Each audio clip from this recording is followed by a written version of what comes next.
శ్రీశైలం జలాశయానికి పెరుగుతున్న వరద పోటెత్తుతోంది. దీంతో అధికారులు 4 గేట్లను తెరిచి 10 అడుగుల ఎత్తులో దిగువకు నీటిని విడుదల చేస్తున్నారు.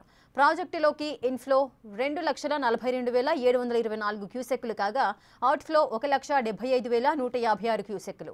ప్రాజెక్టు పూర్తి స్థాయి నీటి మట్టం 885 అడుగులు కాగా ప్రస్తుతం 882.80 అడుగులకు నీటి మట్టం చేరింది. అటు ప్రాజెక్టు కుడి ఎడమ విద్యుత్ కేంద్రాల్లో విద్యుత్ ఉత్పత్తి ప్రారంభించారు.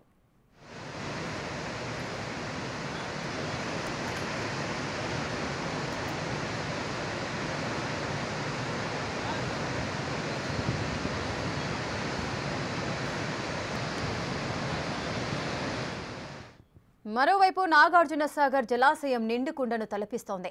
ఎగువ నుంచి భారీగా వరద వస్తుండటంతో ప్రాజెక్టులోకి పెద్ద ఎత్తున వరద నీరు వచ్చి చేరుతోంది. శ్రీశైలం నుంచి 93,127 క్యూసెక్కుల వరద నీరు వస్తోంది. ఇప్పటికే పూర్తి స్థాయి నీటి మట్టానికి చేరుకోవడం, పెద్ద ఎత్తున వరద వస్తుండటంతో క్రస్ట్ గేట్లు ఎత్తేందుకు అధికారులు సిద్ధమవుతున్నారు.